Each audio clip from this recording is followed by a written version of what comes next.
Meus amores, neste segundo bloco da nossa aula de quintismo, nós vamos falar sobre a literatura de catequese, tá certo? Vamos entender melhor os conceitos, o que é que tem por trás disso e também qual o propósito da metrópole, não é?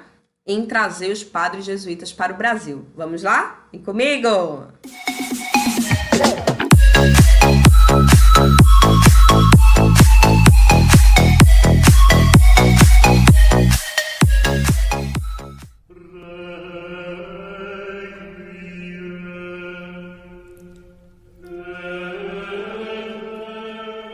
O período que se seguiu à chegada de Cabral é conhecido como pré-colonial.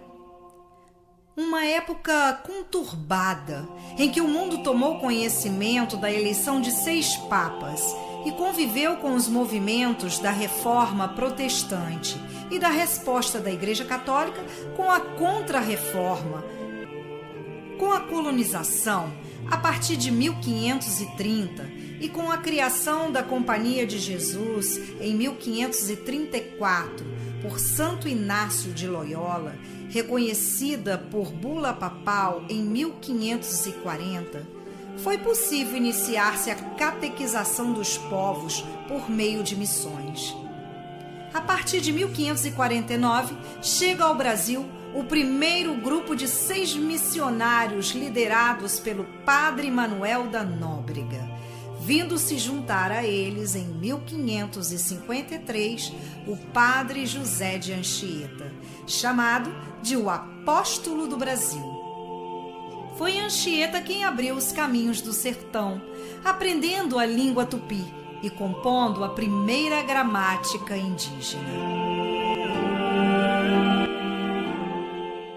Então, gente, agora que vocês viram esse trecho, vamos entender o processo.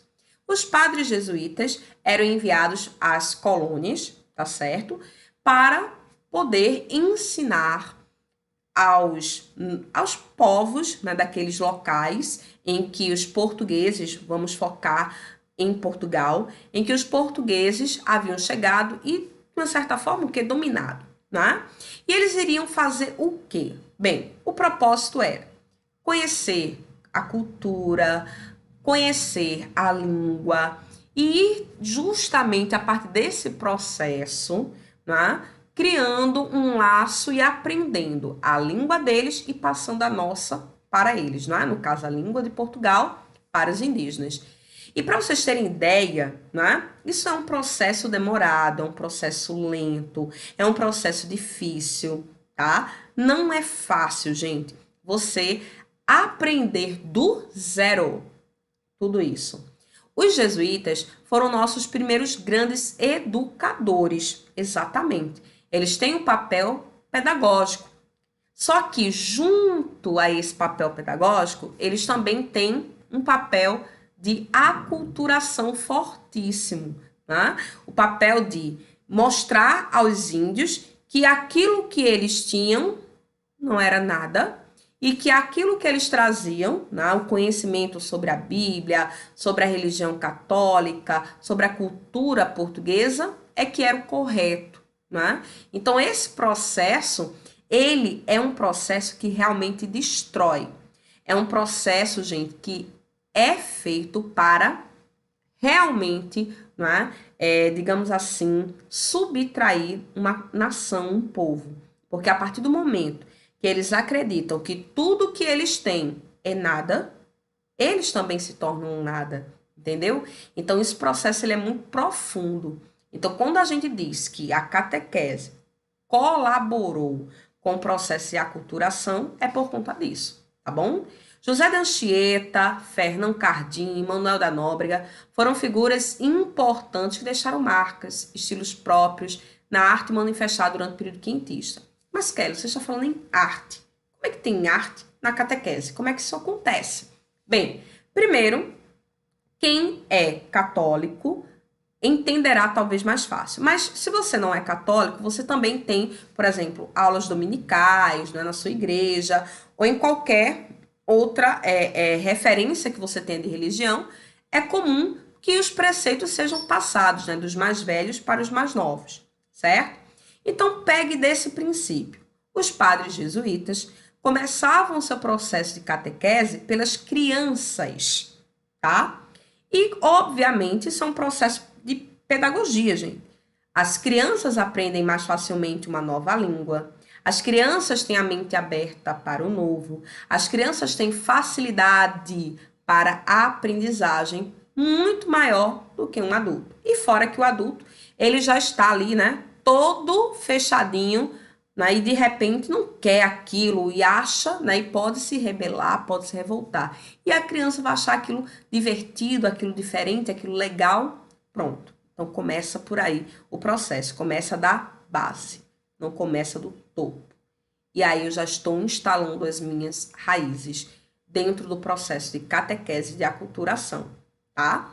E para isso, o que é que eles vão compor? Textos, certo? Vão compor poemas, pequenas peças teatrais, vão trabalhar com poemas de que estilo? Vão fazer peças como trazendo o classicismo. Será, gente, que eles vão trazer o classicismo para cá? Bem, a resposta é não. Eles vão trabalhar com o mais simples possível. Logo, o que é que vocês acham que eles vão trazer à tona? A literatura medieval.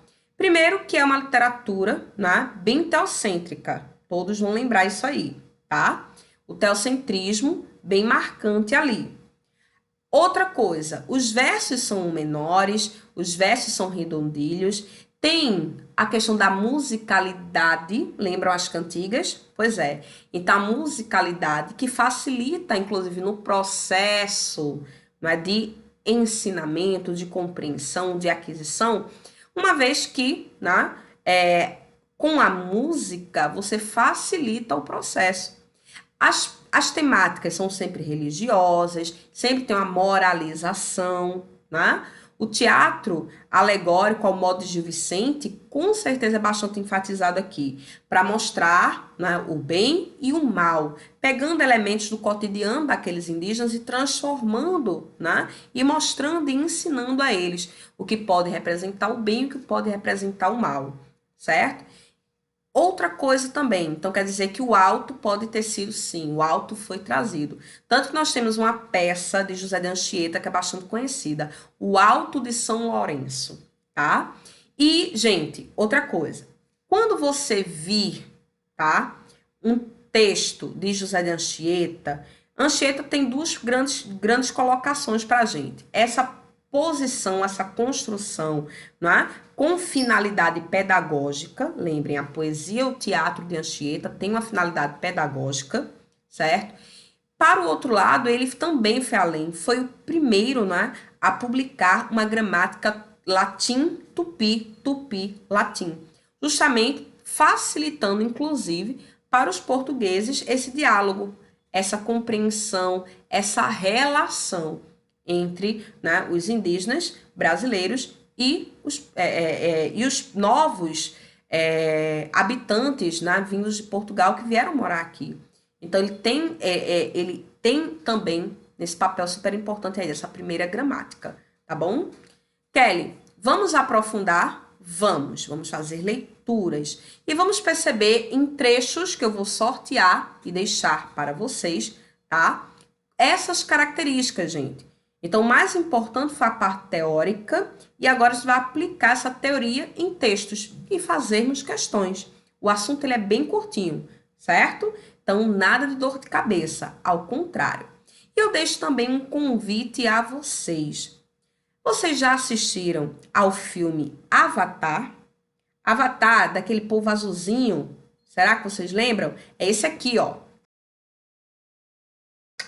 Certo? Então, o que é que eu queria mostrar a vocês? Eu gostaria que vocês, num momento, né, de lazer, quem já assistiu, ótimo, pode até rever. Quem não assistiu, assista, gente, porque vai te ajudar a compreender todo esse processo colonizador que eu falei aqui agora. Por quê? Na verdade, o filme é um processo de colonização e vocês vão se espantar, na verdade, com as semelhanças do projeto colonizador português que acabamos de falar um pouquinho agora, tá certo? Então já deixa aí o convite para vocês assistirem ao filme Avatar, ok? Um beijo e até a próxima aula da gente, meus amores. Tchau, tchau!